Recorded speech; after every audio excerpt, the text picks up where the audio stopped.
Hello, everyone. Shala here. This time, we are very honored to have the actor, the singer, the artist, the one and only Mr. Raymond Lauchengco.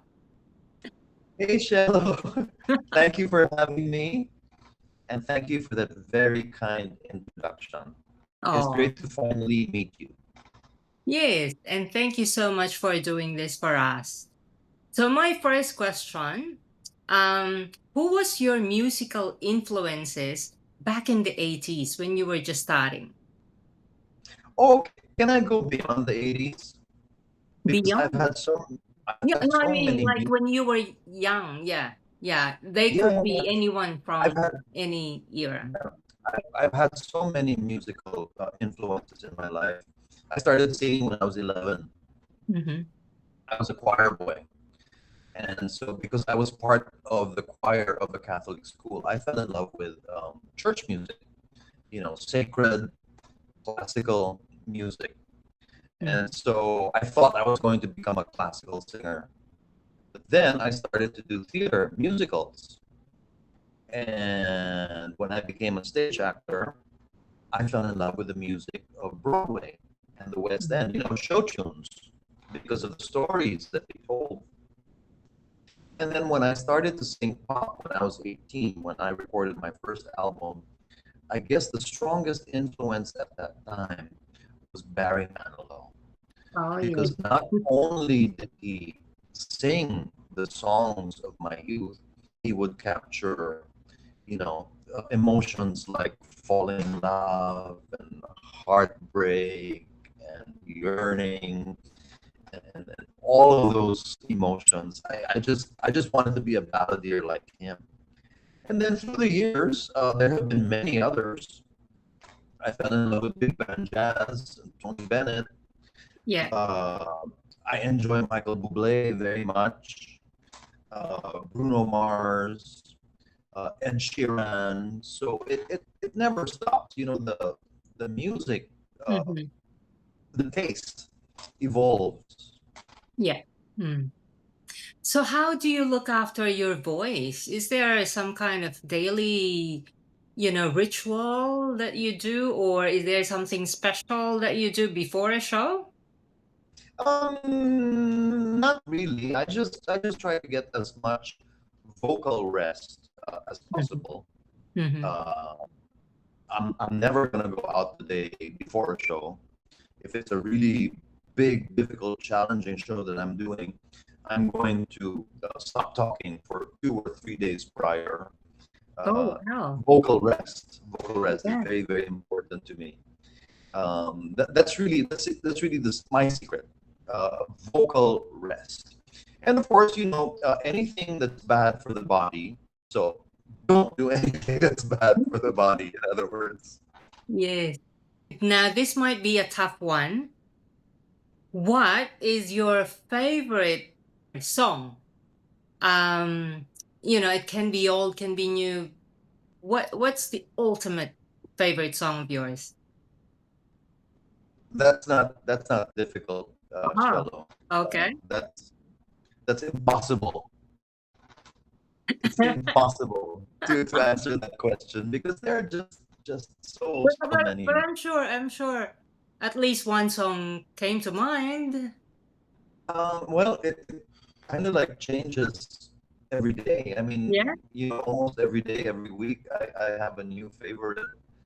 I'm working now on the repertoire of my next major concert Mm-hmm. in Manila. So I'm revisiting all of these songs. I'm doing a tribute to Generation X. So I'm looking back at all the songs that shaped Generation X, and there are just so many.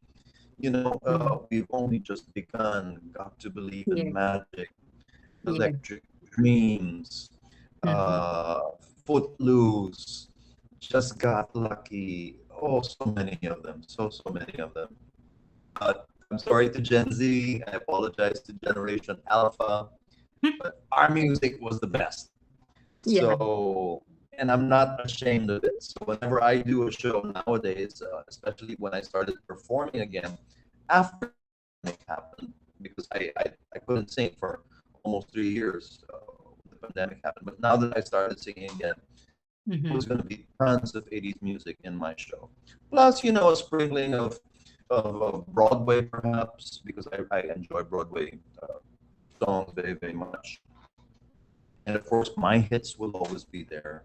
Mm-hmm. And the music that shaped me. I like singing a lot of Barry Manilow songs as well.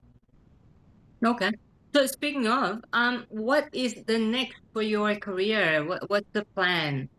Immediate future or maybe long time? What else do you want to do? What else do I want to do? I just want to keep on. I just want to keep on singing Mhm. for as long as I can. One of my idols is Tony Bennett, Mhm. and Yeah. he was singing until he was what, 95 perhaps. Yeah. So if God wills it, if God allows it, I would like the same for my life and my career. Hmm. And a bit off topic from music. I know you've got a book. Can you tell us what it's about and what made you write it? Yes, I just we published my first book late last year Mm-hmm. to coincide with my 60th birthday. Hmm. Um, the title of the book is Dance with the Wind, and the book kind of wrote itself. Um, you see, what happened when the pandemic happened. I don't know how it was in Perth, in Australia, but here in the Philippines, it was pretty bad. Mm-hmm. Uh, Yeah. we had the longest lockdown Mm. in the world. Yeah. Okay, we hold the record for the longest lockdown. It was crazy. So life as I knew it, life as a majority of Filipinos knew it to be, ceased to exist. Mm. And on my end, I could not perform. There were no events. I couldn't direct, I Mm. couldn't host, I couldn't sing because all of these things were. Were prohibited. Yeah. What happened was I turned to making art, functional art, sculpture, Mhm. etc., etc. I turned to making art, working with my hands, as a way to survive. My morale drops. I lost all of this work, all of these opportunities, all of these hopes and dreams, just like millions of other Exactly. Filipinos, finds a way to become productive. Mm-hmm. And so I chose uh, to be as productive as possible, and I started to work with my hands. At the time, all I had was an old hammer, a very rusty saw, and a couple of chisels.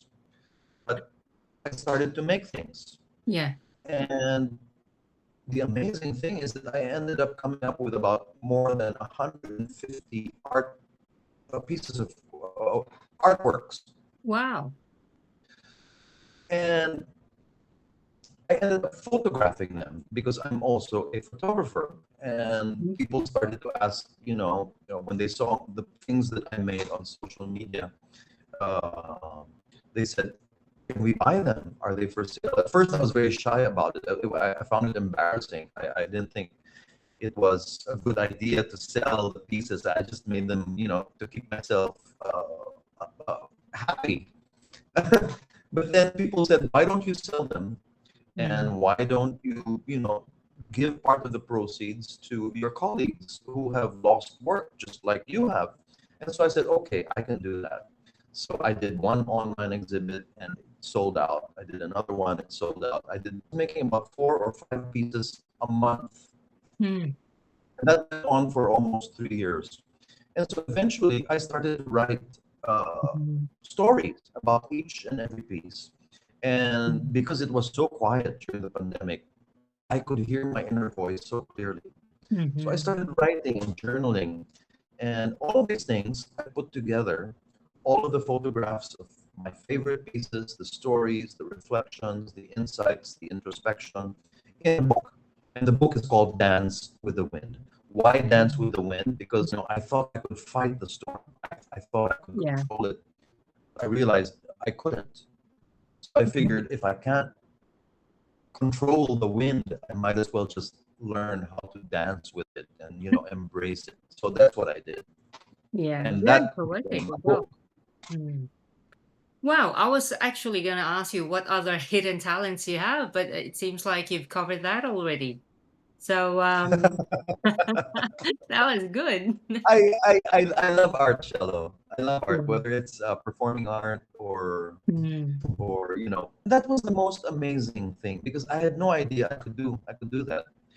Yeah. And nothing beats the feeling of starting something from Mm. scratch, Yeah. and then 2 or 3 days or maybe weeks or maybe a couple of months later, you can hold it in your hands and you can look at it and you can Mm. proudly say, this is something that I made, and there's only one of these things in the entire world.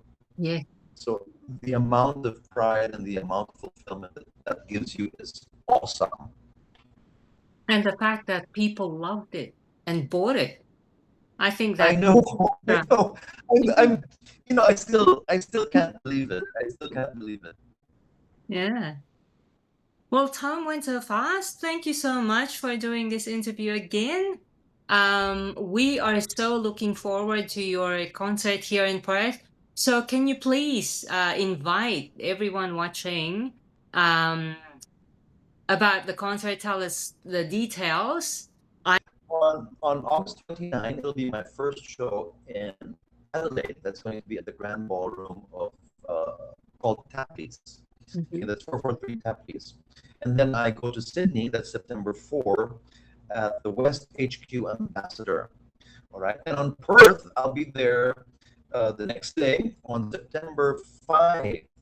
So it'll be a Saturday at 7 p.m. at the Swan Italian Sporting Club. That's at number 9 Francis Street, Middle Swan. For tickets, please feel free to call Irma 0415 35 5885 and my good friend, my dear friend, Alan College, who I love. So I'll see you at the show, Jello. Yes, I'll see you there. Okay. All right. Thank Thanks, you. Raymond.